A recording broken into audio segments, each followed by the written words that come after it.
আল্লাহ বলে মুনাজ্জাহ বলতে উদ্দেশ্য, আর হুয়া মুনাজ্জাহুন আনিল হুদুদ ওয়াল গায়াত ওয়াল আরকান ওয়াল আদা ওয়াল আদওয়াত। কয়েকটা বলেছেন হুদুদ, গায়াত, আরকান, আদা, আদওয়াত, পাঁচটা জিনিস বলেছেন।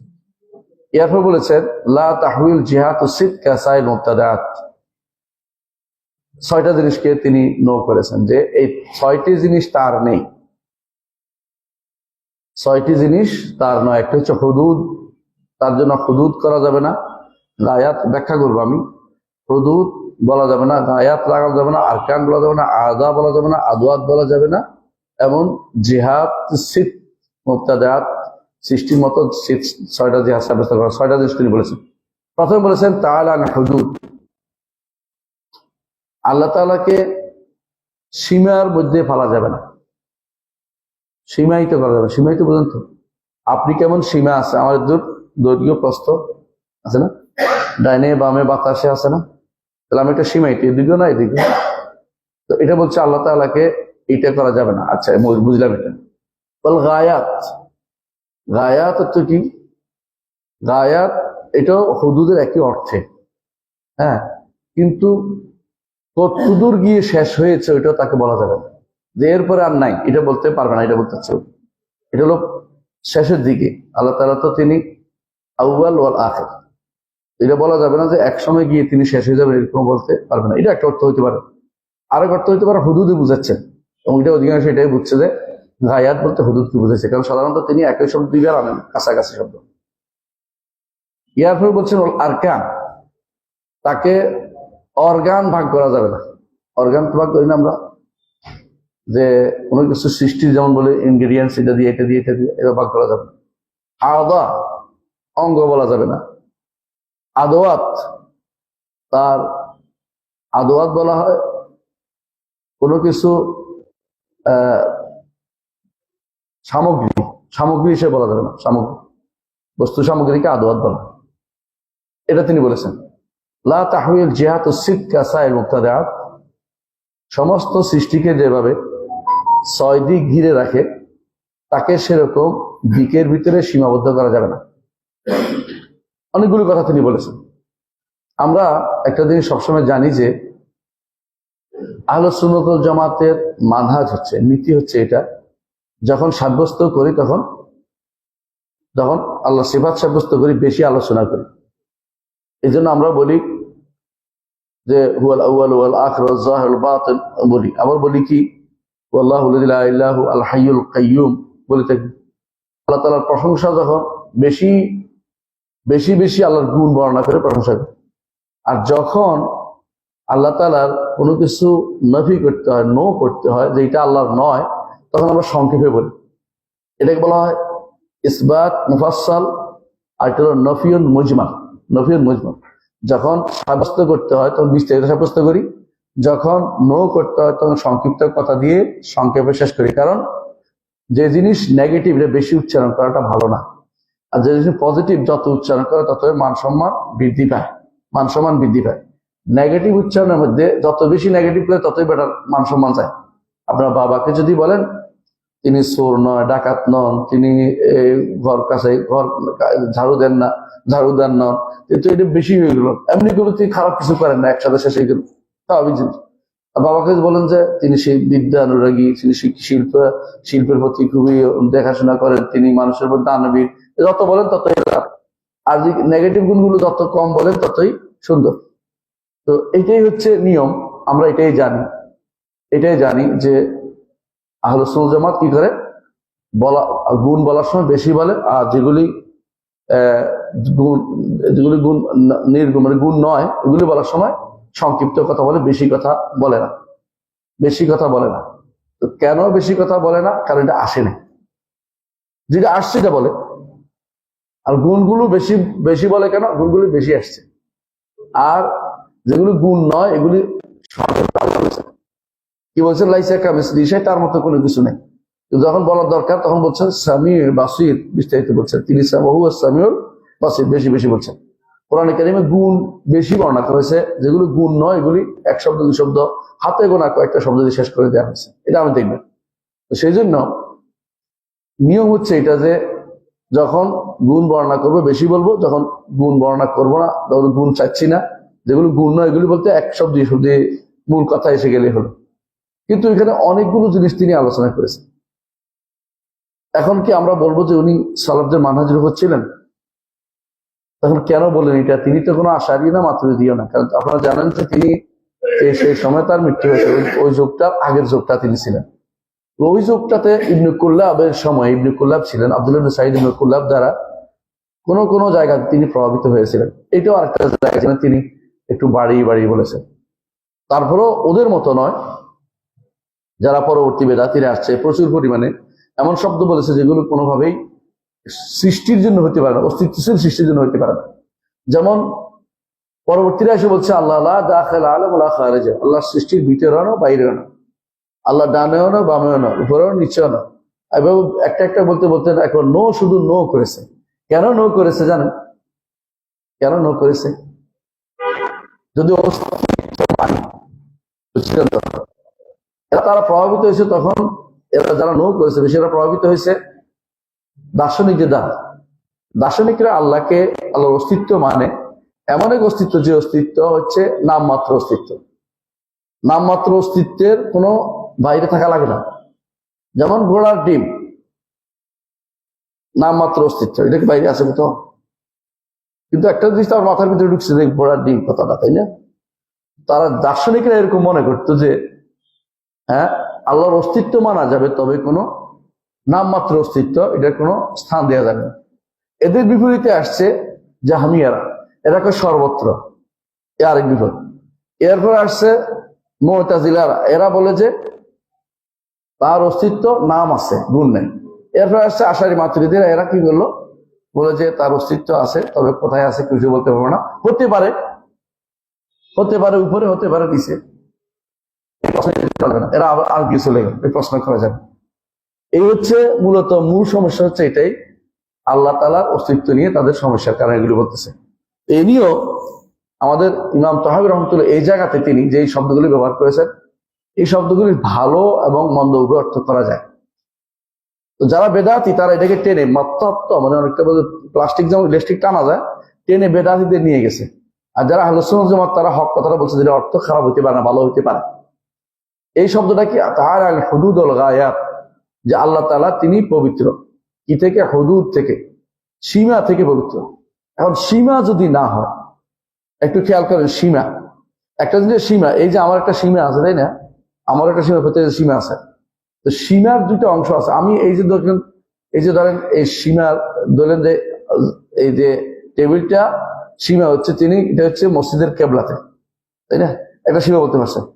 এইটা যদি উদ্দেশ্য হয় তাহলে হ্যাঁ, আল্লাহ তাআলা সৃষ্টির ভিতরে কোনো সীমার অধীন না, এটা অবশ্যই বলতে হবে যে আল্লাহ তাআলা কোনো সীমা সংজ্ঞা দেওয়া যাবে না। কিন্তু সালাফদের মধ্যে কেউ কিন্তু আল্লাহর জন্য সীমা সাব্যস্ত করেছে। তো জিজ্ঞাসা কেন সীমা সাব্যস্ত করছেন? বলে যারা জাহমিয়ারা তারা আল্লাহকে সর্বত্র বিরাজমান বলে। সর্বত্র বিরাজমান সীমা হইতেছে না, বুঝলেন? সর্বত্র বলার অর্থ কি? কারণ সব জায়গাতে তো তারা সীমা করবেন কেমনি? সব জায়গাতে। তো এইটাকে বাতিল করার জন্য তারা বলতে নাম বেহাদ, আল আরশ নাম আল আরশ, বেহাদ নাম বেহাদ। আল্লাহ আরশের উপরে, হ্যাঁ আরশের উপরে, হাদে হাদ, হাদ বানিয়েছে বান্দার সীমা শেষ, স্রষ্টা সৃষ্টির সীমা শেষ, এরপরে স্রষ্টা। এটুকু বলা যাবে স্রষ্টা উপরে, সৃষ্টি নিচে, এটুকু এই সীমা বলা যাবে। কিন্তু সীমা বলতে যদি কোনো বুঝো, এটা যে সৃষ্টি যেরকম কোথাও তাকে দিয়ে নির্ধারিত করা যায়, তিনি এখানে আছেন, তার ডাইনে এটা, বামে এটা, উপরে এটা, নিচে এটা ভাগ করা যায়, এই সীমা নির্ধারণ করা যাবে না। এই সীমা নির্ধারণ করা যাবে না, বুঝে কথাটা? এইটা হচ্ছে তাআলা আল হুদুদ ওয়াল গায়াত, একই অর্থে গায়াত শুধু একই অর্থে ব্যবহার করা হয়েছে। ওয়াল আরকান ওয়াল আদা ওয়াল আদওয়াত, আল্লাহ তাআলাকে রোকন ভাগ করা যাবে কিনা? হ্যাঁ, এইটা এই জাতীয় রোকন ভাগ করা, অঙ্গ ভাগ করা, বা আল্লাহর অঙ্গ আছে এগুলি বলা জায়েজ নেই। আল্লাহর অঙ্গ, দেহ এগুলি বলা জায়েজ নেই, আমার কারণ এগুলো জায়েজ নেই। এটা এক কথায় শেষ। কিন্তু এটাকে যখন বারবার বলছে, একবার বলছে আরকান, আদা, আদওয়াত, তিনটার কথা একটাই ঘুরে ফিরে। এটা হচ্ছে আল্লাহকে কি কোনো, আল্লাহর জন্য কি কোনো অঙ্গ সাব্যস্ত করবে কিনা। এই দ্বারা অনেকে উদ্দেশ্য নিয়ে থাকে যে এটা দ্বারা উদ্দেশ্য নিছে। এখন যারা আসছে তারা বলে যে আল্লাহর জন্য, এখন এটা বুঝতেছি ইমাম তাহাবী এটা উদ্দেশ্য নিয়েছেন, আমরা বলছি না। এখন অনেকে এই শব্দ দিয়ে নিয়ে পেয়ে গেছেন যে এখন তারা বলে যে এর অর্থ হচ্ছে আল্লাহর জন্য হাত সাব্যস্ত করা যাবে না, পা সাব্যস্ত করা যাবে না, কারণ এগুলি তো অঙ্গ। আরে তোমারটা অঙ্গ, তোমারগুলি এগুলি অঙ্গ। আল্লাহর জন্য এই শব্দ আল্লাহ ব্যবহার করে, রসুল ব্যবহার করেন নাই। কিন্তু আল্লাহ এবং তার রসুল যেটা ব্যবহার করে সেটাকে অস্বীকার করতে পারবেন না। আল্লাহ এবং রসুল কোরআন এবং সুন্নাতে আল্লাহর জন্য হাত ব্যবহার করেছেন, আল্লাহর জন্য পা ব্যবহার করেছেন, কিন্তু সেগুলি আমাদের কারো পরিচিত কোনো হাত বা পায়ের মতো না। সেগুলি আল্লাহ যেমন তাকে যেমন দেখিনি, তার গুণগুলো দেখিনি, তো ইমান আনি তাকে না দেখে ইমান এনেছি, তার গুণগুলোকেও না দেখে আমরা ইমান রাখি। কিন্তু এগুলিকে সৃষ্টির মতো মনে করবো না, সৃষ্টির মতো অঙ্গও বলবো না। তার অস্তিত্বকে যেমন আমাদের অস্তিত্ব কি? রক্ত এবং মাংসে, রক্ত মাংসে গড়া মানুষ। আমাদের অস্তিত্ব হচ্ছে রু এবং শরীর এবং রু নিয়ে।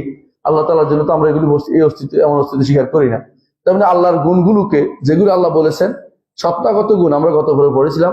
সত্তাগত গুণ মানে, সত্তাগত গুণ হচ্ছে তার চেহারা আছে, তার সুরত আছে, তার কি আছে, হাত আছে, পা আছে। এগুলিকে আমরা কখনো কি কোনো সৃষ্টির মতো মনে করি না। এগুলির ধরন আমরা জানি না। তিনি বলেছেন, এগুলির অর্থ আমরা বুঝি, ধরন আমরা জানি না। কোনোভাবে এগুলির কোন রকমের ধরন যদি আসে, তাহলে লা নাতাওয়াহাম, এগুলিকে আমরা ধারণা করে কোনো কিছু সাব্যস্ত করি না। এটা আমার মাথায় রাখতে হবে।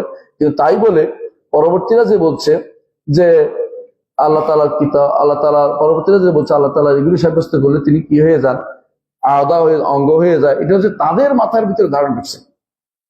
যারা ভাবে তাদের মাথার ধারণ ঢুকছে কি, আমরা তো জগতে অঙ্গ বা দেহ ব্যতীত কোনো হাত দেখি নাই। যে হাত দেখছি এটা কি একটা অঙ্গ, যে পায়ে দেখছি এটা একটা অঙ্গ।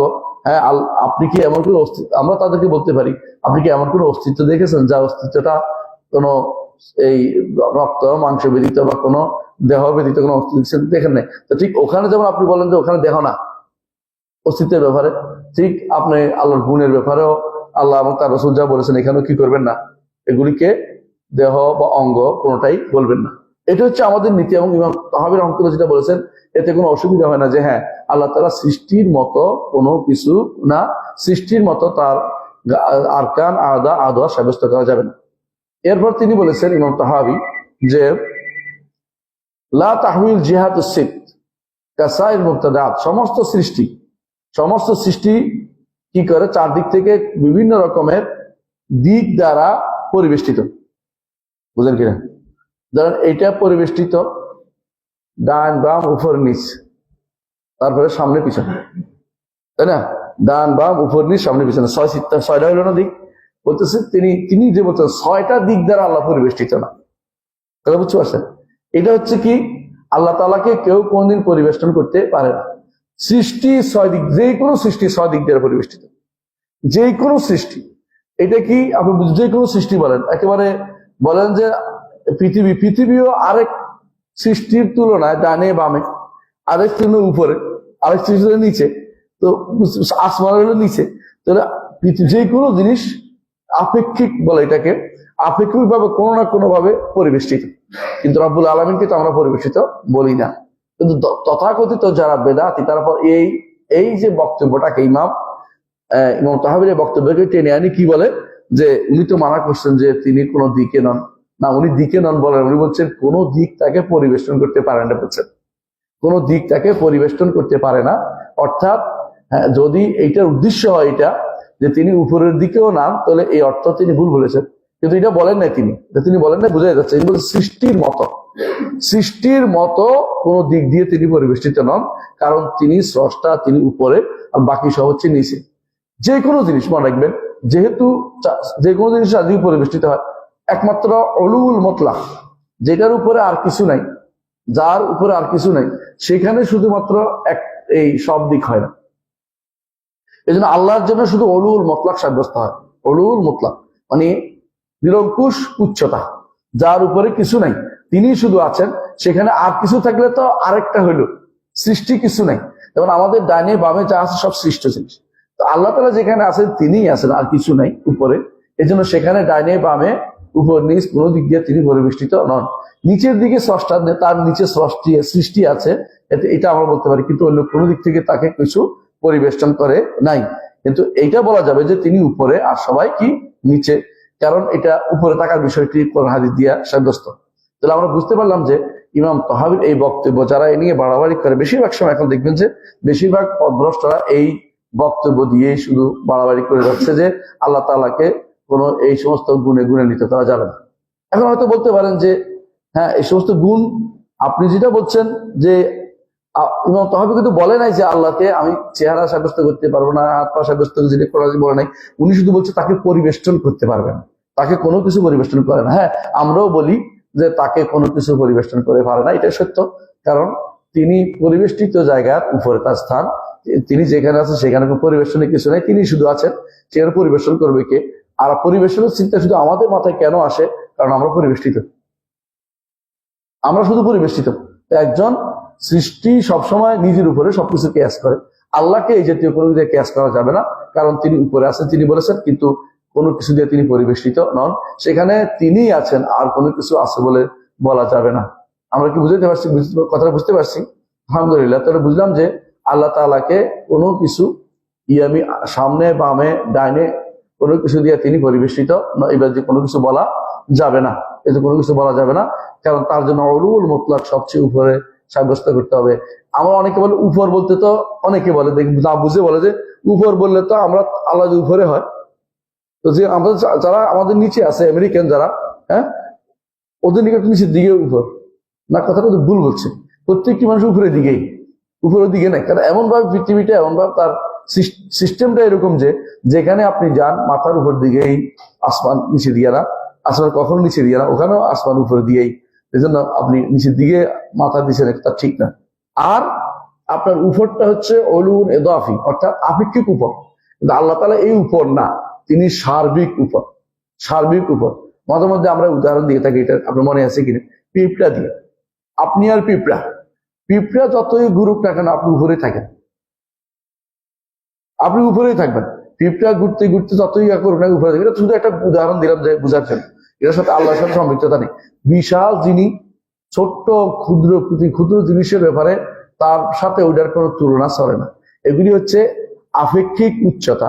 আল্লাহর উপরে থাকাটা হচ্ছে কোনো আপেক্ষিকতার বাইরে, যে যার সাথে কোন রকমের উপরের কোনো তুলনা কোনো কিছু হইতে পারে না, এবং সেটাই তিনি উপরে আছেন, সেখানে আর কিছু উপরে নেই। সুতরাং তার উপরে সাব্যস্ত করার ক্ষেত্রে কোন রকমের কোনো প্রশ্ন তোলা যাবে না। এ হচ্ছে আমাদের আজকের দর্শক প্রথম অংশ। আজকের দর্শক দ্বিতীয় অংশ আসতেছে, এটা তিনি বলতেছেন ওয়াররুয়াতু হাক্কুন লিআহলিল জান্নাতি বিগাইরি হাতাতিন ওয়ালা কাইফিয়া কামা নাতাকা বিকিতাব রাব্বিনা উজুহু ইয়াওমাইযিন নাযিরা ইলা রাব্বিহা নাযিরা। আল কিয়ামা 22-23। ওয়া তাফসীরুহু আলা মা আরাদাল্লাহু তাআলা ওয়া আলিমাহু। দেখুন, আল্লাহ তাআলার দেখা, আল্লাহ তাআলাকে দেখা হক।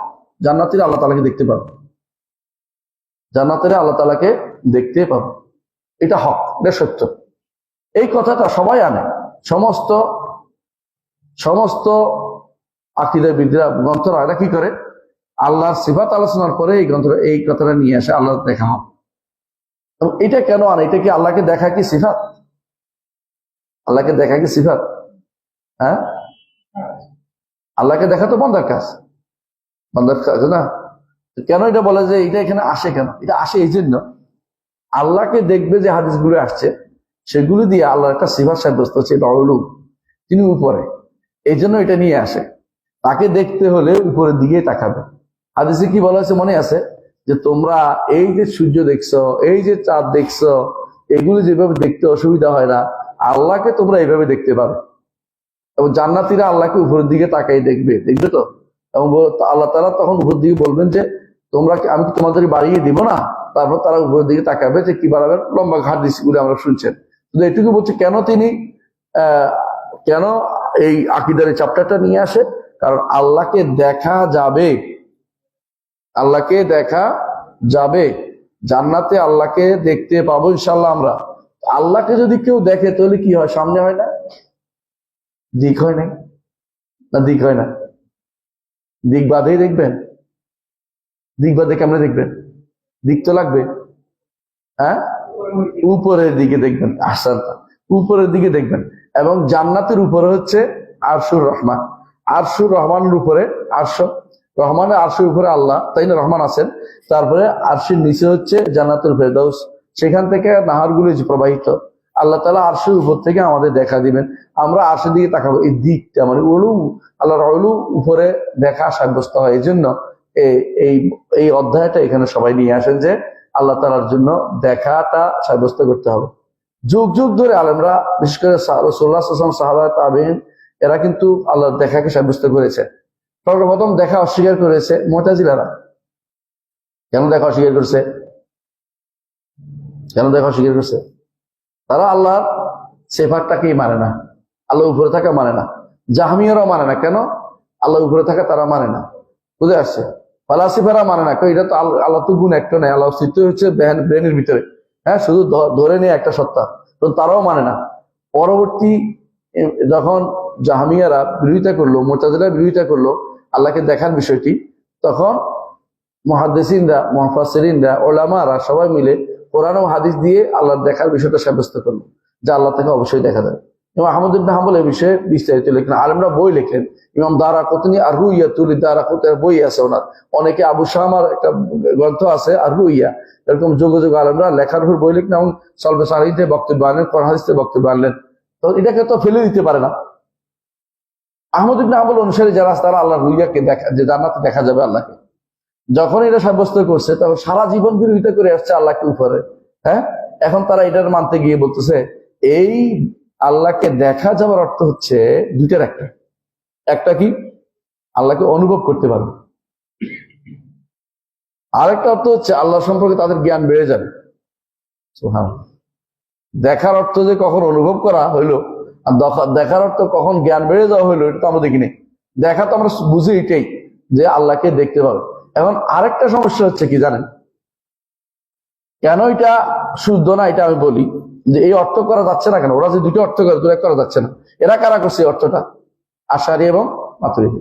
কেন? ওরা আবার ইমাম আহমদ ইবনে হাম্বল সাথে থাকতে চায়, আহলুস সুন্নাহ জামাত নিজেদের ঘোষণা করতে চায়, বিরোধিতা করতে পারে না যে আল্লাহকে দেখা যাবে না। এটা বিরোধিতা করলে সবাই বলে তোর মুতাজিলা হয়ে গেছিস।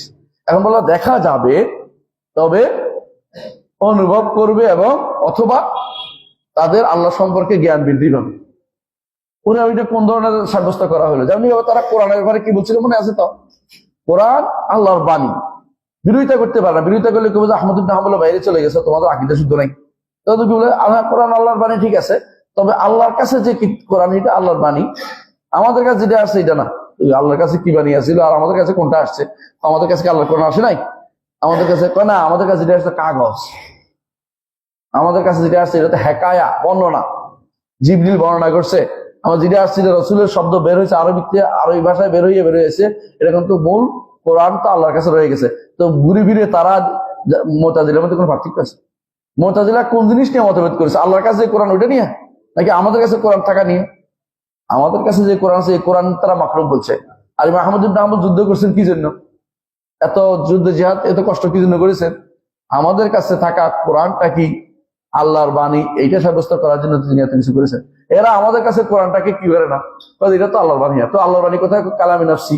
আল্লাহ তাআলার কাছে যে, আল্লাহর কাছে যে আত্মিক কথা আছে, সেটা আত্মিক কথা এটা কিরকম, এটার ধরন তারা কিয়ামত পর্যন্ত বর্ণনা করতে পারে না। আত্মিক কথা আবার কেমনে পাওয়া যায়? আত্মিক কথা আমাদের কাছে আসলে কি করে? আপনি যদি মনে মনে বসে থাকেন কিছুক্ষণ পরে, এটা কথা হয়েছে? কথা তো উচ্চারণ করতে হয়।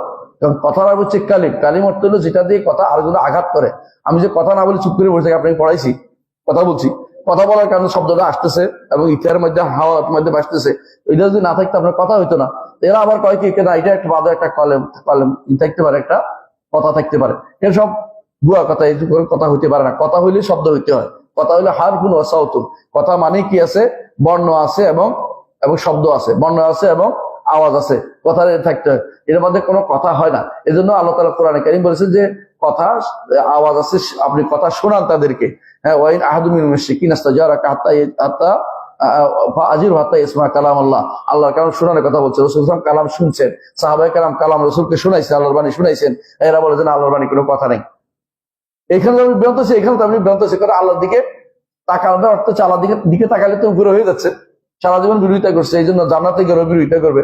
আল্লাহকে দেখা যাওয়ার অর্থ আল্লাহকে দেখবে। অথচ রাসূলুল্লাহ সাল্লাল্লাহু আলাইহি ওয়াসাল্লাম বলেছেন যে তোমাদের মাথায় থাকা চক্ষু দিয়ে আল্লাহকে তোমরা দেখতে পাবো। মাথায় থাকা চোখ দিয়ে আল্লাহকে দেখতে পাবো। এবং এই জন্য আল্লাহকে দেখার বিষয়টা মুসা আলাইহিস সালাতু ওয়াস সালাম জানতেন যে দেখা যাবে, এই জন্য তিনি বলছেন যে দেখা জিনিসটা অসম্ভব কিছু বিষয় না, এই জন্য তিনি দেখতে চেয়েছেন। কিন্তু আল্লাহ তাআলা বলছেন তুমি এখন দেখতে পাবে না, দুনিয়ার বুকে এই চোখ না যে চোখে আমাকে দেখে সহ্য করতে পারবে। কারণ এরপর বলেছেন যে যদি পাহাড় টিকে থাকে তার জায়গায়, পাশাপাশি তারা নিত্য তুমি আমাকে দেখতে পাবে। পাহাড় তো তার জায়গায় স্থির ছিল না, স্থির থাকলে দেখা যেত দুনিয়ার বুকে এমন চোখ না যে চোখ আল্লাহকে দেখে সহ্য করতে পারে। কারণ হাদিসে আছে রাসূলুল্লাহ সাল্লাল্লাহু আলাইহি ওয়াসাল্লাম বলেছেন যতটুকু চোখ যায় অতটুকু তার আলো সেগুলি পুড়ে ছাই করে ফেলে। সুতরাং তার যে নূরের আলো ছাই করে ফেলবে, সেজন্য আমরা আমাদের এই চোখ দেখার মতো যোগ্যতা অর্জন করেনি। জান্নাতে এমন চোখ দেওয়া হবে যে চোখে আল্লাহকে আমরা দেখতে সমর্থ হব। এটা হচ্ছে ইমানদার আহলে সুন্নাত ওয়াল জামাতের কথা। কিন্তু ওদের কথা হচ্ছে না, আল্লাহ তাআলাকে দেখা যাবে, তো এই দেখা অর্থ কি? আবার তাবিল করে চলে গেছে।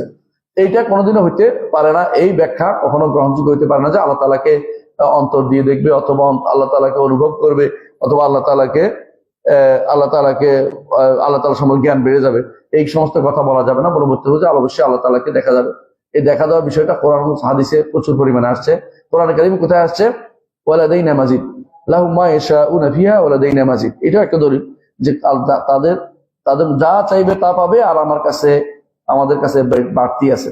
বাড়তির দলিল আসছে হাদিসে। রাসূলুল্লাহ সাল্লাল্লাহু আলাইহি ওয়াসাল্লাম বলেছেন যে বাড়তিটা কি জিনিস? রাসূলুল্লাহ সাল্লাল্লাহু আলাইহি ওয়াসাল্লাম থেকে আসছে, বাড়তিটা হচ্ছে আল্লাহকে দেখা।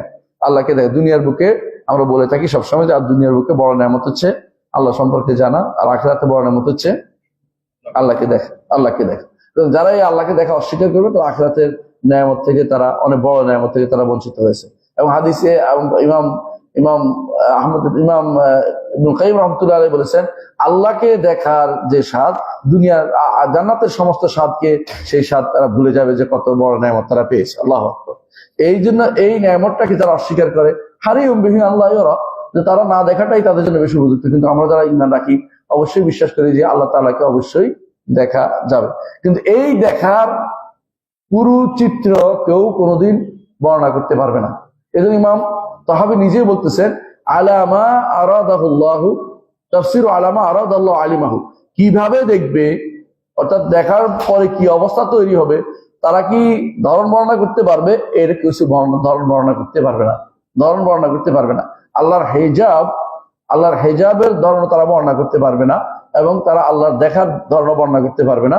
আল্লাহকে দেখার এহাতা, যে তাকে যে পরিবেষ্টন করবে, এটাও তারা করতে পারবে না। তো কারণ আল্লাহকে দেখা থেকে পরিবেষ্টন করতে পারবে, তার চেহারা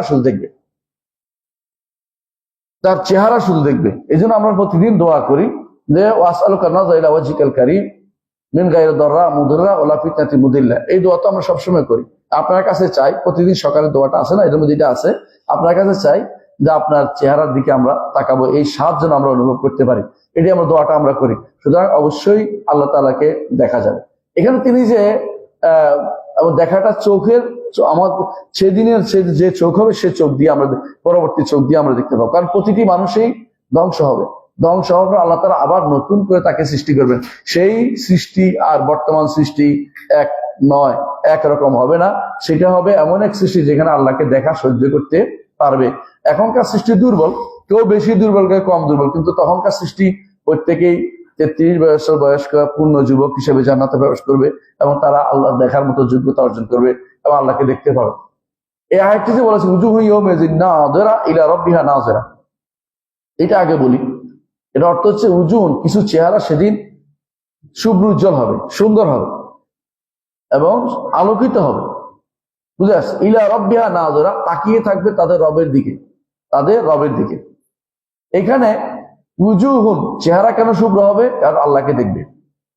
ইলা কেন বলছে? কারণ আল্লাহর দিকে তাকাচ্ছে। বুঝে আসছে? নজর কেন? আল্লাহর দিকে তাকানো। তিনটা শব্দ আসছে, তিনটা শব্দ প্রমাণ করে তিন ভাবেই আল্লাহকে তারা দেখবে। তিনটা শব্দ প্রমাণ করে। এক নম্বর হচ্ছে চেহারাতে আলো আসবে, দুই নম্বর হচ্ছে আল্লাহর দিকে তাকাবে, তিন নম্বর হচ্ছে তাকাবে চোখ দিয়ে।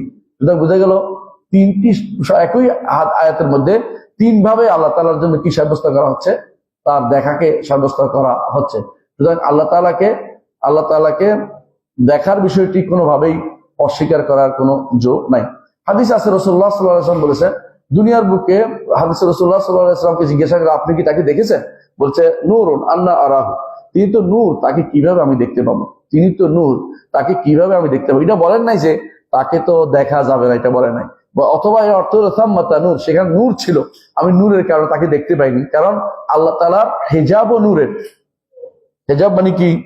পর্দা, তার নূরের পর্দাটাও নূরের পর্দা, এই জন্য আমি তাকে দেখতে পাইনি। হ্যাঁ, দুনিয়ার বুকে আল্লাহকে কেউ দেখতে পরিপূর্ণভাবে পারবে না, আল্লাহ তাআলাকে আখিরাতেও কেউ পরিপূর্ণ দেখতে পারবে না, তবে আল্লাহ তাআলার চেহারা দেখতে পাবে ইমানদাররা, এবং তাদের বড় নেয়ামত আল্লাহ তাআলা সেটা দিবেন। এইটাকে যথাযথভাবে আমাদের ঈমান রাখতে হবে। কোনোভাবেই উনি যেটা বলছেন যে গায়েবী বিষয়ের ক্ষেত্রে আমরা কোনো, ইমাম তাহাবী বলছেন এটা, যে আমরা কোনোভাবেই গায়েবী বিষয়ের ক্ষেত্রে নিজের মত দিয়ে, নিজের চিন্তা দিয়ে সিদ্ধান্ত নিব না। আল্লাহ যেভাবে ইচ্ছা সেভাবে তিনি আমাদেরকে দেখাবেন, কিভাবে কি করবেন সেদিন দেখার যে ব্যবস্থাপনা সেটা তিনি ব্যবস্থাপনা করে দিবেন। নিজের পক্ষ থেকে কোনো ব্যবস্থা দিয়ে আল্লাহকে দেখার কোনো সুযোগ নেই যে আমি এই ব্যবস্থা পাবো, ব্যবস্থা করবো, এটা করা যাবে না। এরপর তিনি বলেছেন যে ওয়াকুল্লু মা জাআ ফি যালিকা মিনাল হাদিস সাহিহ আন রাসূলুল্লাহ সাল্লাল্লাহু আলাইহি ওয়াসাল্লাম কামা ক্বাল, রাসূলুল্লাহ সাল্লাল্লাহু আলাইহি ওয়াসাল্লাম থেকে আল্লাহকে দেখার ব্যাপারে যত হাদিস আসছে, কত হাদিস আসছে জানেন? 20টি হাদিস আসছে, যেগুলি মুতাওয়াতির পর্যায়ে, আল্লাহকে দেখার পর্যায়ে। এই জন্য কেউ যদি কোনো 20-এর অধিক হাদিস আসছে, কেউ হিসাব করছে, এর অর্থ হচ্ছে এগুলি যদি কেউ অস্বীকার করে তাহলে কিন্তু এমনিতেই কাফের হয়ে যায়, তারপরেও তারা অস্বীকার করে যাচ্ছে। কারণ ওদের যারা মোতাওয়াতের দাবি করে তাদের জন্য এটা, আর আমরা তো মোতাওয়াতের লাগে না, আমাদেরকে হাদিস শুদ্ধ হয়ে যায়, একটা হাদিস হলো সেটাকে আমরা মেনে নিতে হয়। এরা মোতাওয়াতের দাবি করে অনেকেই, তারপরে বলছে এগুলি অনেকগুলো হাদিস যেগুলো যারা আল্লাহকে দেখার বিষয় সাব্যস্ত হয়। এর উপরে অনেকেই আলাদা গ্রন্থ লিখেছেন, যে আল্লাহকে দেখার উপর আলাদা গ্রন্থ লিখেছেন। এটা আমরা লম্বা না করি। এরপর তিনি বলছেন ওয়া মা'না ওয়া মা আরাদ, যেভাবে তিনি বলছেন সেটা তার ইচ্ছা, মূল যে অর্থ সেটা আল্লাহ যেভাবে ইচ্ছা করেন সেভাবে। লা নাদখুলু ফি যালিকা মুতাআউলিন বিআরাইনা, এই ব্যাপারে নিজের মত খাটাতে যাব না। মত খাটাইছে না, যারা বলে কি অনুভব করবে, যারা বলে কি হ্যাঁ আল্লাহ সবার জ্ঞান বৃদ্ধি পাবে, এই দুইটাই কি খাটাইছে? নিজেদের মতকে খাটাইছে। আর যারা বলে আল্লাহকে দেখাই যাবে না, ওরাও মত খাটাইছে, ওরাও তো নিজের মত খাটাইছে। কেন দেখা যাবে না? আল্লাহ বলছে দেখবে, রাসূল বলছে দেখবে, এরা মত খাটাইছে কেন? ওদের কাছে মত খাটাইছে এই জন্য যে এটা তো ধারণা, আমার ধারণা এরকম হয়। তো উনি বলতেছে যে এই প্রশ্নে কোনো ধারণা আনা যাবে না, তাউইলও আনা যাবে না, নিজের পক্ষ থেকে কোনো ধারণা করে কথা বলা যাবে না। এটা আহলে সুন্নাত জামাতের মানহাজ, যে তারা কোনোদিন ধারণার পিছনে দৌড়ায় না এবং তারা ধরনের পিছনে দৌড়ায় না। দুইটা জিনিস, ধরন দুটোর পিছনে দৌড়ায় না। আল্লাহ তার রাসূল যেভাবে বলছেন সেভাবে তারা সেগুলিকে ঈমান রাখে। আচ্ছা, তাহলে আমরা দেখতে পেলাম যে আল্লাহ তাআলাকে দেখার বিষয়টি আখিরাতে অবশ্যই দেখা যাবে। দুনিয়ার বুকে কি আল্লাহকে দেখা যাবে? দুনিয়ার বুকেও আল্লাহকে কেউ দেখতে পাবে না, দুনিয়ার বুকে আল্লাহকে কেউ দেখতে পাবে না। তবে দেখা অসম্ভব আমরা বলি না। স্বপ্নে কি আল্লাহকে দেখা যাবে? না বলেন না, স্বপ্নে দেখা যাবে। স্বপ্নে দেখা রাসূলুল্লাহ সাল্লাল্লাহু আলাইহি ওয়াসাল্লাম দেখেছেন, স্বপ্নে তাকে রাআইতু রাব্বি ফি আহসানি সূরা, আমি আমার রবকে সবচেয়ে উত্তম সূরা দেখেছি। স্পষ্ট। তাহলে বোঝা গেল যে আল্লাহকে স্বপ্নে দেখা যাবে, কিন্তু ধরন বর্ণনা করতে পারবে না। এই জন্য রাসূল নিজেও বর্ণনা করেন ধরন। বুঝে আসছে? কেউ যদি আল্লাহকে দেখে, এবং সমস্যা হচ্ছে অন্য রাসূল তো যা দেখেন স্বপ্ন তারটা ওয়াহী, অন্য কারো স্বপ্ন তো আর ওয়াহী না। এই জন্য অন্য যে কেউ যদি দেখে বলে আমি আল্লাহকে দেখছি, বলে তুমি আল্লাহকে দেখছি কেন বুঝছো? তুমি শয়তানও দেখতে পারো, তার তো আর ওয়াহী নেই। এই জন্য তার সম্ভব হইলেই মানুষের দেখছে দাবি করলে মানা যাবে না। কেউ যদি আল্লাহকে 99 স্বপ্ন দেখছে, একজন বলে না, বলে হ্যাঁ উনি কি বলছিল, উনি কি এটা বলছিল না আপনি বলতেছেন?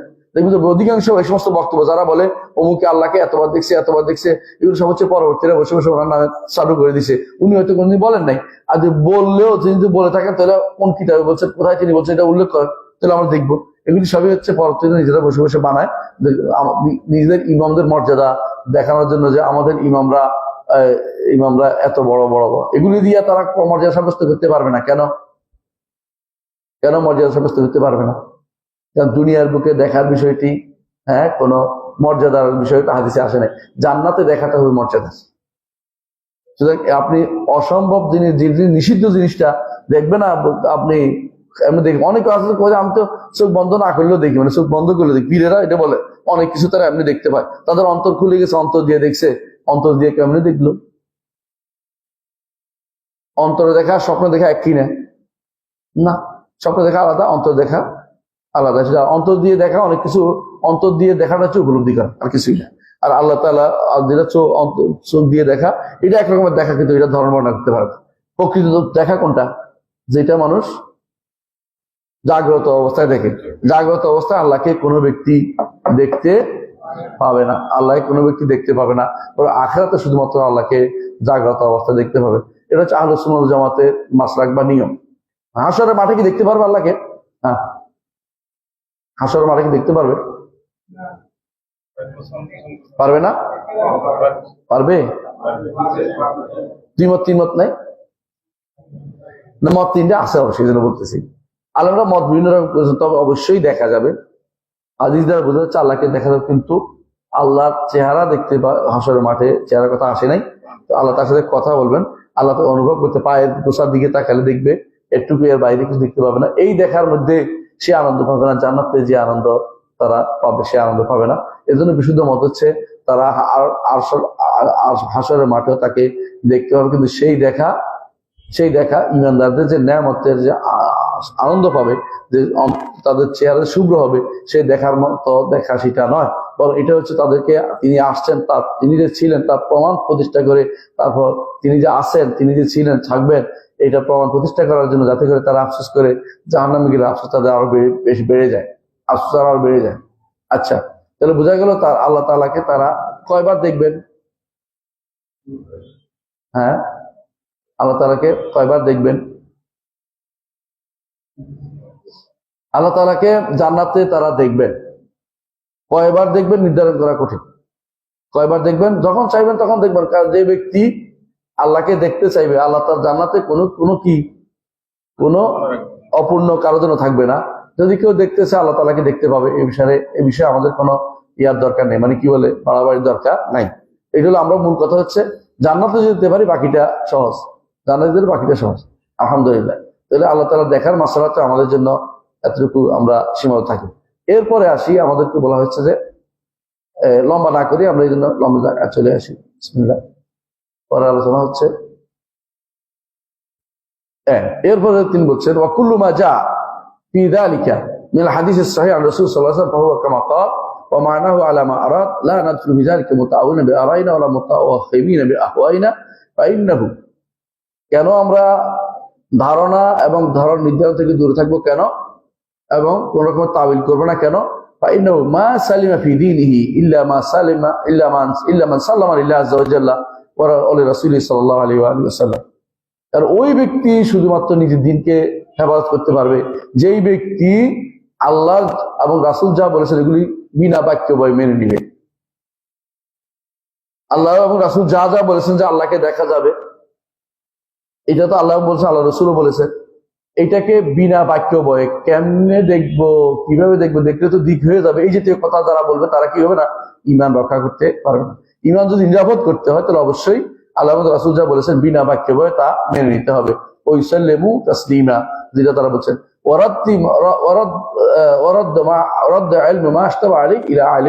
যে অংশটুকু আমি বুঝছি না এটা আলেমের কাছ থেকে বুঝে নিতে হবে, কিন্তু অস্বীকার করবে না, অপব্যাখ্যা দাঁড় করাবে না, এবং কোন রকমের ধারণা করে কোনো কিছু চলবে না। তারপর তিনি বলছেন ওয়ালা ইয়াসহুল ঈমান বিরুইয়াতি লিআহলি সালাম লিমান ইতাবারা মিনহুম বিওয়াহমিন আও তাওয়ালাহা বিফাহমিন। তিনি বলছেন ঈমানদারদের আল্লাহকে দেখার বিষয়টি, যে জান্নাতে আল্লাহকে দেখতে পাবে, জান্নাতে যারা যাবে, বিষয়টি কোনো ধারণা দিয়ে নির্ধারণ করা যাবে না, কোনো বুঝ দিয়েও ব্যাখ্যা করা যাবে না।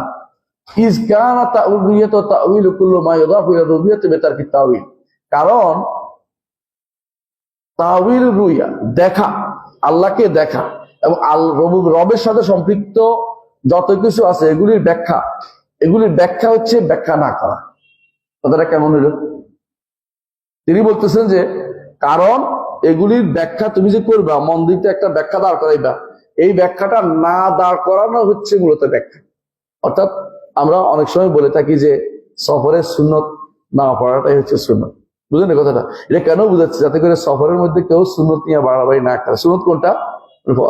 নামাজের আগে পরে সুন্নত গুলি, কিন্তু নফল সুন্নত পড়া যায়, এটা আলাদা না।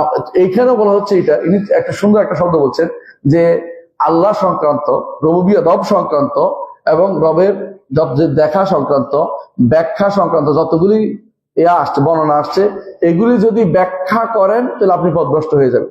মানে এগুলির ব্যাখ্যাই হচ্ছে এটা যে আপনি এগুলি ব্যাখ্যা করবেন না।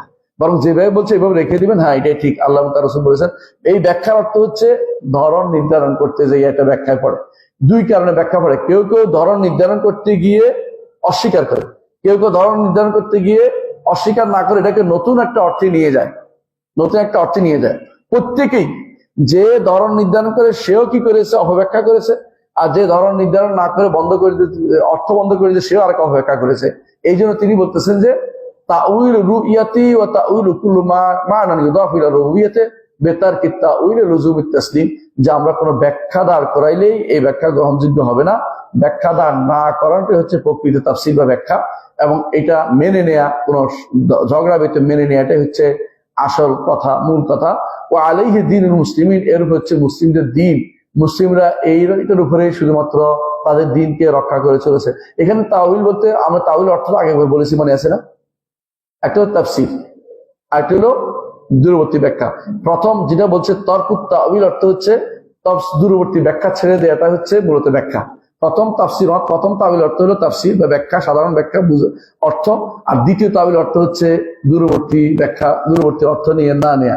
তো তিনি বুঝাতে চাচ্ছেন যে আল্লাহ তাআলা রাসূল যা যা বলেছেন রুইয়া সম্পর্কে, আল্লাহ সম্পর্কে, সিফাত সম্পর্কে, রুবিয়ত সম্পর্কে, এগুলির ব্যাখ্যা হচ্ছে এগুলো অর্থ বুঝার দায়িত্ব হচ্ছে কিভাবে বুঝবেন, কোন রকমের দূরবর্তী ব্যাখ্যা না নিয়ে স্বাভাবিক অর্থের উপরে আপনি থাকবেন। এই জন্য ইমাম আহমদ ইবনে হাম্বল বলছেন লা মান ওয়ালা কাইফ, লা মানা ওয়ালা কাইফ, এটা এখান দ্বারা বোঝা যায়। অর্থাৎ তুমি কাইফা কিরকম কিরকম যেমন বলবা না, তেমনি মানাহু ব্যাখ্যা করতে করতে করতে একসময় কি হয়ে যায়, এগুলি বেদার দিকে নিয়ে যায়। ওই ব্যাখ্যা, ওই অর্থ করবে না যে অর্থটা বেদার দিকে নিয়ে যায়, বা ওই অর্থটা করবে যে একটু স্বাভাবিকভাবে পড়লে বুঝে আসে। এই জন্য আমরা আমাদের সিফাতের যে সমস্ত সিফাতের যে নীতিমালা আছে, এই নীতিমালার মধ্যে একটা নীতিমালা হচ্ছে এটা, সিফাতের নীতিমালা একটা নীতিমালা হচ্ছে এটা যে সিফাতের বাহ্যিক অর্থ করতে হবে, আর বাহ্যিক অর্থ বোঝা যাবে মুতাবাদিল আযহান, পড়ার পরে সাথে সাথে জেহানের মধ্যে এটা আসবে। এটাই ও ব্যাখ্যা করে আরেকটা নিয়ে যাওয়া, এটাও একটা অর্থ বাইর করে অর্থাৎ করতে করতে যেটা করে, এটা করে কারা? বেদাতির, আশারি, মাতুরিদীরা। সবসময় দেখবেন যে অর্থাৎ এটা। আমি ওই দিন ইসলামী বিশ্ববিদ্যালয়ে ফজর নামাজ পড়তেছিলাম, ইমাম সাহেব ব্যাখ্যা করতেছিলেন কোনটা জানেন, যে কেউ আল্লাহর দিকে এক বিগত আসে, তিনি আল্লাহ তার দিকে এক হাত আসেন, তো বলছে আল্লাহর রহমত আসে। তো আমি ব্যাখ্যা করছিল, তারপর আমি আর বসে গেলাম, বললাম যে না, রহমত না, আল্লাহ আসেন, কিন্তু ধরনটা আমরা জানি না, এইটাই বলতে হবে আমাদেরকে। কামাইয়া লিখু বিজাল আলী আজমতি, আল্লাহ তাআলার রহমত আসে বলে তো আল্লাহ তাআলা রহমত তো সবসময় আসে, যে আলাদা করার দরকার ছিল। এই নৈকট্যের সাথে আল্লাহর রহমতের সম্পর্ক তৈরি না করে, এই নৈকট্য খাস স্পেশাল নৈকট্য, এটা বান্দা বুঝতে পারে, অনুভব করতে পারে, এটাকে রহমত দিয়ে ব্যাখ্যা করে অর্থাৎ দিয়ে বলে নষ্ট করে দেবেন না। এরা কি করে অর্থাৎ যে এটাই আহমদ নিষেধ করছে যে লা মানা ওয়ালা কাইফ, তুমি কাইফ ধরন যেমন নির্ধারণ করবে, অনুভাবে অর্থাৎ করে আরেকদিকে অর্থ, খারাপ অর্থ, মানে এই যে অর্থ গ্রহণযোগ্য যাবে না, গ্রহণ করা যাবে না, সে অর্থ নিয়ে এসে এখানে যুক্ত করে দিতে পারবে না। এটা হচ্ছে এই অর্থের বিষয়টা বা তাওয়িলের বিষয়টা। আমরা বুঝতে পারছি যে এরকম অর্থ করা কেন যাবে না, বাড়তি কথা বলা যাবে না, এটা ইমাম আহমদ বলে দিয়েছে। এর মাধ্যমে তাওয়িলের অর্থটা আমরা আগে জানি। তাওয়িলের মূল অর্থ কয়টা? তিনটা, তাই না? দুটো অর্থ শুদ্ধ, একটা অর্থ বাতিল। একটা অর্থ শুদ্ধ কোনটা? তাওয়িল অর্থ কি? তাফসীর। এবং ইমাম ইবনে জারীর তাবারী যেন তাওয়িল বলছে, কোরআনে কারীমে তাওয়িল অর্থ তাফসীর অর্থ আসছে, কোনো সন্দেহ নেই। তো আরেকটা অর্থ হচ্ছে কোরআনে কারীমে তাওয়িল, সূরা ইউসুফের মধ্যে আছে আরেকটা অর্থ, তাওয়িল অর্থ হচ্ছে পরিণাম, সর্বশেষ অবস্থা। এটা আল্লাহ ছাড়া কেউ জানে না। ওমা ইয়ালামু তাওয়িলা ইল্লাল্লাহ, সর্বশেষ অবস্থা কি, পরিপূর্ণ অবস্থা কি, তা কেউ জানে না। আরেকটা অর্থ এরা বের করেছে মুতাজিলা, আর আশারি মাতুরিদীরা, সেটা অর্থ হচ্ছে তাওয়িল দ্বারা বুঝাবে এমন অর্থ, আকল দিয়া দূরবর্তী একটা অর্থ নিয়ে আসা, যেটা শব্দের মধ্যে কোনোভাবে শব্দতে কোনো একটা শব্দ দূরবর্তী অর্থ নিয়ে আসবে, তাতে করে বিবেকের সাথে কোরআন এবং হাদিসকে একরকম করা যায়, তৌফিক দেওয়ার জন্য। এইটাই হচ্ছে নিষিদ্ধ তাওয়িল, এটা হচ্ছে নিষিদ্ধ অর্থ, এটা ব্যবহার করা যাবে না। আচ্ছা, আসে এরপরের অংশ নিয়ে এসে যা আমাদের ইমাম কি বলেছেন আমরা শুনে দেখি। এরপর তিনি বলছেন যে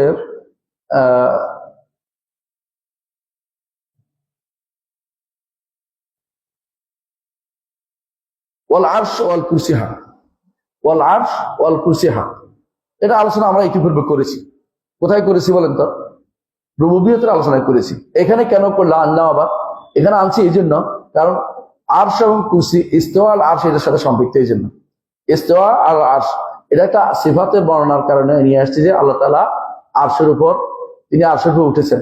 এই জন্য এখানে আনছি ওয়াল কুরসি হক, কুরসির সাথে কেন আলোচনা হবে?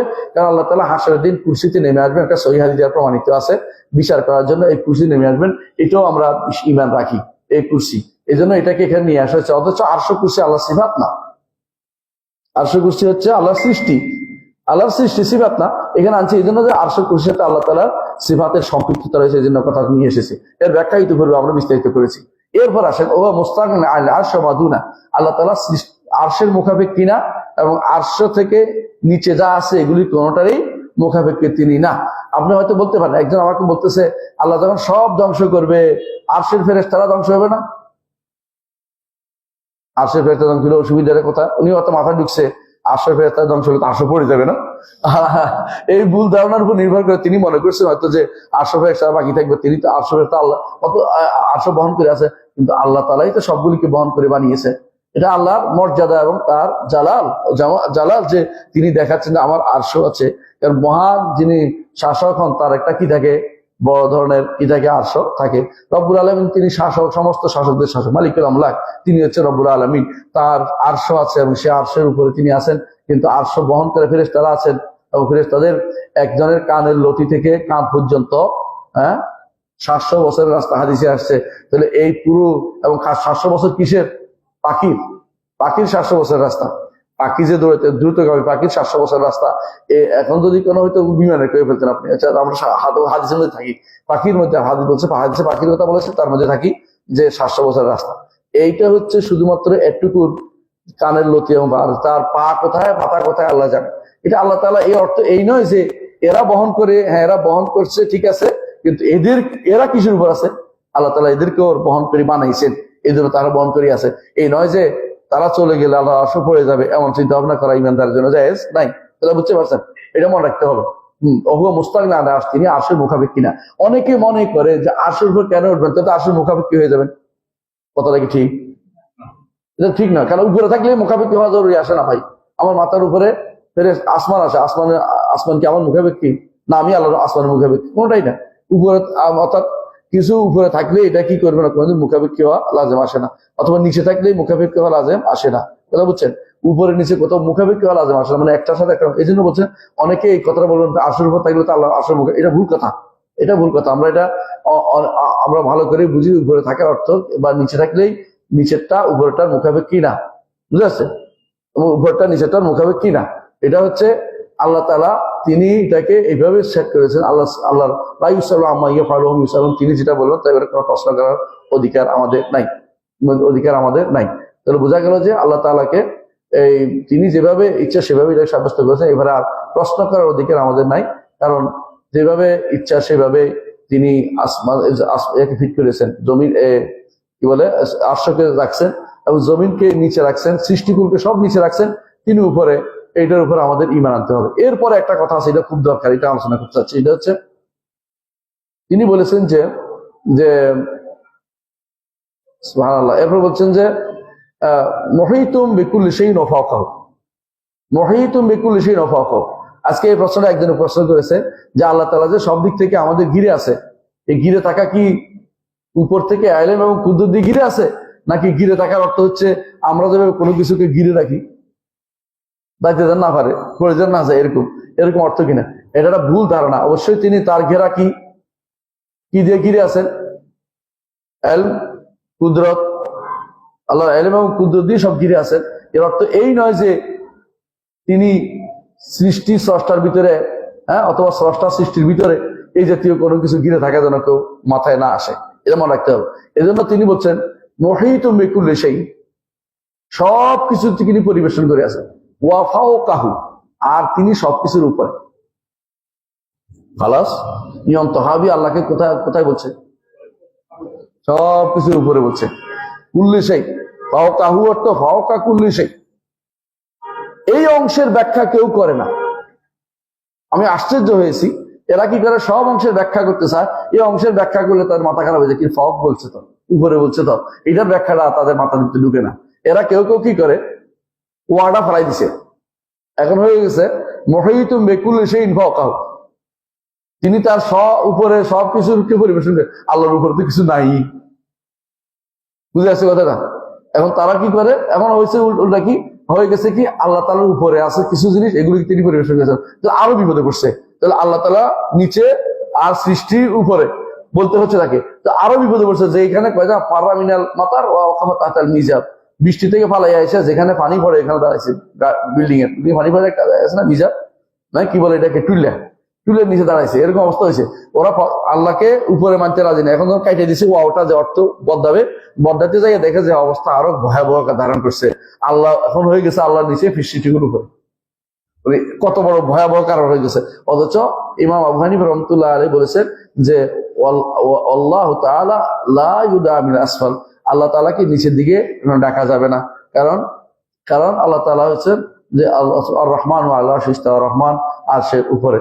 ইমাম আবু হানিফা তার ফিকহুল আকবরের মধ্যে উল্লেখ করেছেন সেটা, কিন্তু ওরা ওইটাকে বলে যে না এটা ঠিক না, এটা একটা ব্যাখ্যা দাঁড় করাইতে, ওটাও একটা ব্যাখ্যা দাঁড় করা, সারাদিন শুধু তাউইলের মধ্যে থাকে, একটার পর একটা নতুন ব্যাখ্যা দাঁড় করাই দেয়। কিন্তু মনে রাখতে হবে তিনি মুহীতুম বিকুল্লি শাই, সবকিছুকে পরিবেষ্টন করে আছেন কি দিয়ে, বিল ইলমি ওয়াল কুদরা, ইলম এবং কুদরত দিয়ে তার সবকিছু পরিবেষ্টন করেছে। কোনো কিছু তার সামরা বাসার, তিনি শুনেন দেখেন সেখান থেকে সবকিছু দেখছেন আরশের উপর থেকে, কিন্তু কোনো কিছু সৃষ্টির ভিতরে নন। তিনি ওয়াফাওকাহু, সমস্ত কিছুর উপরে। আর তারপর আরজাজা আন ইহাতাতি খালকু, কোন সৃষ্টি তাকে পরিবেষ্টন করতে পারে না, অর্থাৎ সৃষ্টি তাকে কোনো কিছু দিয়ে পরিবর্তন করতে বলা। কোরআন কারিমে আল্লাহ বলছেন ওয়ালা ইউহিতুনা বিশাইইম মিন ইলমি, বুঝছেন তো? কোরআন কারিমে এটা আছে। আবার আল্লাহ তাআলা সবকিছু পরিবেষ্টন করে, আল্লাহ বলছেন ওয়া আহাতা কুল্লু শাইইন, আল্লাহ তো কোরআন বলছে সবকিছুকে তিনি পরিবেষ্টন করে আছেন, কিন্তু সৃষ্টি তাকে কোনোভাবে পরিবেষ্টন করতে পারে না। আমরা যে আখিরাতে দেখবো আল্লাহকে, পরিবেষ্টন হবে না, শুধু দেখা হয়। পরিবেষ্টন হচ্ছে পরিপূর্ণভাবে এটা আয়ত্ত করে রাখা, এটা কেউ করতে পারবে না। এজন্য আল্লাহ সৃষ্টিকে উনি বলতেছেন যে আহাতাতে খালকু, সৃষ্টি কোনোদিন তাকে পরিবেষ্টন করতে পারবে না, দেখবে শুধু, পরিবেষ্টন করতে পারবে না। কিন্তু তিনি সবকিছু পরিবেষ্টন করেছেন তার ইলম এবং কুদরত দিয়ে, কিন্তু সবকিছুর উপরে তিনি রয়েছেন।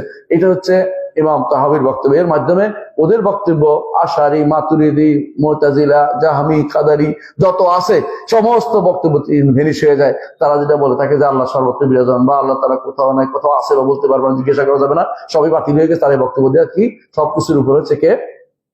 ইমাম আল্লাহ তাআলা, এবং এটা ইমাম তাহাবি বলেছেন। এরপর তিনি বলেছেন ওয়ানাকুলু ইন্নাল্লাহ তাআলা ইত্তাখাযা ইব্রাহিমা খলিলান, আমরা এটা বলি যে ইব্রাহিম আলাইহিস সালামকে আল্লাহ তাআলা বন্ধু হিসেবে গ্রহণ করেছেন। তাহলে আল্লাহ তাআলা বন্ধু কাকে বলে? ভালোবাসে। তো ভালোবাসা আল্লাহর গুণ, ভালোবাসার গুণ অস্বীকার কে করে? আশারি মাতুরিদিরা করে। ভালোবাসা বলতে তারা বলে আল্লাহ ভালোবাসা, তো আল্লাহ সওয়াব দেয়, আল্লাহ ভালোবাসা বলে না। কারণ ভালোবাসলে কি হয়, অন্তরটা কি হয়, নরম হয়ে যায়, হ্যাঁ, এবং কি হয়, অন্তরের মধ্যে বিভিন্ন রকমের অনুভূতি আসে। আল্লাহ তাআলার তো এরকম কিছু নাই, সুতরাং আল্লাহ ভালোবাসেন না। তো কি করেন? আল্লাহ সওয়াব দেন বলে বলতে। কিন্তু আমরা দেখতে পাচ্ছি আল্লাহ কি করেন, আত্তাখাযা ইব্রাহিমা খলিলান, ইব্রাহিমকে খলিল বন্ধু হিসেবে গ্রহণ করেছেন।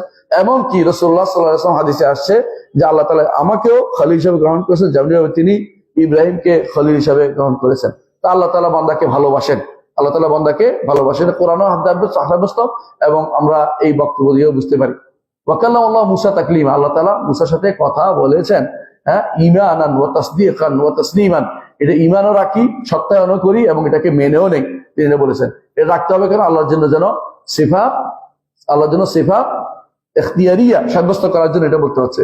সিফাত ইখতিয়ারিয়া, সিফাত ফেলিয়া ইখতিয়ার সাব্যস্ত করার জন্য, যে তিনি কাউকে ভালোবাসেন, কাউকে ঘৃণা করেন। যে ব্যক্তি ঈমানদার তাকে তিনি ভালোবাসেন, যে ব্যক্তি গুনাহ করে তাকে তিনি ঘৃণা করেন। এই জন্য এই বক্তব্যটা তিনি এসেছেন। এরপর বলছেন আল্লাহু ইয়াগদাবু ওয়া ইয়ারদা, আল্লাহ সন্তুষ্ট হন এবং রাগান্বিত হন। এইটা বলার কারণে পুরোটাই বাতিল হয়ে গেছে আশারি মাতুরিদির বক্তব্য, যে ইমাম তাহাবি আমাদের লোক ছিলেন বলতে পারবে না। কারণ তাদের নিকট আল্লাহ তাআলা ক্রোধান্বিত হন না। কেন হন না? আল্লাহ তাআলা ক্রোধান্বিত হন বললে তারা মনে করে যে আল্লাহ তো নতুন হয়ে গেল, হাদিস হয়ে গেল, আগে ছিল না এখন হচ্ছে, তো নতুন হয়ে গেল, নতুন সৃষ্টি হতে পারে না। আবার তারা মনে করে ক্রোধান্বিত হওয়ার অর্থ হলো রগ ফুলে যাওয়া, চোখ লাল হয়ে যাওয়া, এটা তো আল্লাহ হইতে পারে না। আর এটা তোমার না, এটা আল্লাহর সাথে সংযুক্ত করছে কেন? আল্লাহটা আল্লাহ যেরকম বলছে সেরকম তিনি রাগ করেন এবং তিনি সন্তুষ্ট হন, এটা বিশ্বাস করতে হবে। এরপর ইমাম তাহাবি বলতেছেন লা কা আহাদিল ওয়ারা কোন সৃষ্টির মতো করে তিনি রাগান্বিত হন না, সৃষ্টির মতো করে তিনি প্রধান্বিত হন না, সৃষ্টির মতো করে তিনি সন্তুষ্ট হন না। তার সন্তুষ্টির ধরন আমরা জানি না, অর্থ বুঝি, তেমনি ভাবে তার প্রধান্বিত হওয়ার ধরন জানি না, অর্থ আমরা বুঝি। আমাদের প্রধান্বিত হওয়ার ধরন বোঝা যায়, রাগে মুখ থেকে উল্টাপাল্টা কথাবার্তা বলেছে, তাই না? রাগে মানুষ উল্টাপাল্টা কথাবার্তা বললো, ঝগড়া করে, রাগ করে, এবং রাগে মানুষ কাউকে মারামারি শুরু করে দেয়। হ্যাঁ, আল্লাহ তাআলার ক্রোধের ধরন আমরা বলতে পারবো না, তিনি প্রধান্বিত হন বলছেন সেটা বিশ্বাস করেন। এবং হাদিসে আসে রাসূলুল্লাহ সাল্লাল্লাহু আলাইহি ওয়াসাল্লাম বলেছেন, হাশরের মাঠে আল্লাহ তাআলা যখন মানুষ যাবে কার কাছে? আদমের কাছে, যা আমাদের জন্য সুপারিশ করেন, বিচারের জন্য ফয়সালা করে দেয়। কি বলবেন আদম? আল্লাহ তাআলা আজকে এমন রাগ হয়েছেন যে রাগা তিনি আগে কোনোদিন হন নাই, আর পরে কোনোদিন হবেন বলে আমি মনে করছি না। তোমরা, আমি পারবো না সুপারিশ করতে, তোমরা নূহের কাছে। এইভাবে আমরা ঘুরতে থাকবো, বুঝলেন না কথাটা? শেষে আমরা কার কাছে যাবো? মুহাম্মদুর রাসূলুল্লাহ সাল্লাল্লাহু আলাইহি ওয়াসাল্লামের কাছে যাবো। তিনি তখন সুপারিশের জন্য বলবেন, আনা লাহা, আমি এই সুপারিশের জন্য আছি। তিনি তখন এই সুপারিশের জন্য তিনি আরশের নিচে গিয়ে সিজদা পড়ে যাবেন, আল্লাহর অনুমতি নিয়ে তারপর তিনি সুপারিশ করবেন যে মানুষের মধ্যে ফয়সালা করে দেন। তো বোঝা যাচ্ছে হাশরের দিনও তিনি প্রধানিত হবেন। এরা বলতেছে না, প্রধানিত শব্দটা আল্লাহর জন্য সাব্যস্ত করা যাবে না, সন্তুষ্ট হওয়া সাব্যস্ত করা যাবে না, কারণ তাদের নিকট আল্লাহ তাআলার এই গুণগুলো, সিফাত ফেলিয়া ইখতিয়ারিয়া, যখন যে কিছু করেন এটা তারা মেনে নিতে পারে না। আরেকটি হচ্ছে, আর এরপরে তিনি বলেছেন, ইমাম তাহাবী বলতেছেন, ইয়ামলিকু কুল্লা শাই ওয়ালা ইয়ামলিকু শাই, তিনি সবকিছুর মালিক, কেউ তাকে তার মালিকানা দাবি করতে পারে না, কোনো কিছু তার মালিকানা দাবি করতে পারে না। ওয়ালা গিনা আনিল্লাহি তাআলা তারফাত আইন, আল্লাহ থেকে ক্ষণিকের জন্য আমরা বিমুখ হতে পারবো না, কিন্তু বান্দার প্রতি তিনি মুখাপেক্ষী না, কিন্তু আমরা তার মুখাপেক্ষী। অমান ইস্তাগনা আনিল্লাহি তারফাত আইন, যে কেউ আল্লাহ থেকে ক্ষণিকের জন্য মুখাপেক্ষী হবে, ফাকাদ কাফারা, এবং সে কাফের হয়ে যাবে, ওয়াসারা মিন আহলিল হাইর, এবং ধ্বংসপ্রাপ্তদের অন্তর্ভুক্ত হয়ে যাবে। এর অর্থ হচ্ছে আল্লাহ তাআলার প্রতি আমরা মুখাপেক্ষী, আল্লাহ তাআলা আমাদের মুখাপেক্ষী না। আল্লাহ তাআলার প্রতি থেকে 1 মিনিটের জন্য যদি কেউ বিমুখ হয়, তাহলে তার ধ্বংস অনিবার্য হয়ে যাবে। এই জন্য দোয়াটা আছে, ইয়া হাইয়্যা কাইয়্যুম বিরহমাতিকা আস্তাগীথ আসলিহ লি শা'নি কুল্লাহ ওয়া লা তাকিলনি ইলা নাফসি তারফাত আইন, ক্ষণিকের জন্য, 1 মুহূর্তের জন্য আমাকে নিজের কাছে সমর্পণ করবেন না। ওই মুহূর্তে হতে পারে আপনি পুকুরি করে ফেলছেন, ধ্বংস। ওই মুহূর্তে হতে পারে এমন কোনো কাজ করে ফেলছে যা আখিরাত আপনার বরবাদ হয়ে গেছে। এই জন্য ক্ষণিকের জন্য নিজের কাছে নিজেকে সমর্পণ করতে হবে না। আল্লাহ থেকে আমি কখনো অমুখাপেক্ষী নেই। এই জন্য মৃত্যু আগ পর্যন্ত ইবাদত করে যেতে হবে, কারণ আল্লাহর ইবাদত করে আল্লাহর সন্তুষ্টি বিধানের চেষ্টা চালিয়ে যেতে হবে। এবং সর্বশেষ আমরা এটা বলবো, যেটা ইমাম তাহাবী বলেছেন আসমা সিফাতের ব্যাপারে, ওয়া নাকুলু আল্লাহু আ'লাম, আমরা বলবো আল্লাহই সবচেয়ে ভালো জানেন, ফি মাশতাবা আলাইনা ইলমু, যেটা বুঝতে পারি না আল্লাহ ভালো জানেন। এটা বলবো বিশেষ করে কোন জায়গাতে? ধরনের জায়গাতে, কারণ সবকিছু ইস্তেবা হয় না, সব অর্থ আমরা জানি। ইস্তেবা শব্দের অর্থ সব জায়গায় করছি, তো এখানে এসে ইস্তেবাক বলতে পারবো না। যেগুলো অর্থ জানি না সেগুলো এবার আমরা বলবো কি? আল্লাহু আ'লাম, আল্লাহ বেশি জানেন। এটা শুধুমাত্র নিয়ম, যে যেখানে আমরা জানি সে আল্লাহ বেশি জানেন বলবো, কিন্তু যেগুলো অর্থ জানি এগুলো আল্লাহ জান করে রেখে দিলে এটা আরেকটা কি নাম? তাফউইদ হবে। এ তাফউইদ নিষিদ্ধ, কারণ এগুলো অর্থ আমরা জানি, কারণ তিনি নিজে অর্থ করেছেন। কে? ইমাম তাহাবী নিজে অর্থ করেছেন। সুতরাং আলহামদুলিল্লাহ, আমরা আজকে একটা অধ্যায় শেষে আগামী অধ্যায়তে আমরা ইমান বিল্লাহ, ইমান কিভাবে নষ্ট হয় সে বিষয়ে ইমাম তাহাবী যা বলেছেন, তিনি মাত্র অল্প কথা বলেছেন, কারণ তখনকার দিনেও শিরিক শিরিক শুরু হয় নাই, এই জন্য সে তখন বেশি বলা লাগে নাই, কিন্তু এই বিষয়টা তিনি সামান্য ইঙ্গিত করেছেন। এই বিষয়টা নিয়ে আগামী ক্লাসে আমরা আলোচনা করবো। সুবহানাকাল্লাহি ওয়া বিহামদিকা আশহাদু আল্লা ইলাহা ইল্লা আনতা আস্তাগফিরুকা ওয়া আতুবু ইলাইক। আসসালামু আলাইকুম ওয়া রাহমাতুল্লাহি ওয়া বারাকাতুহু।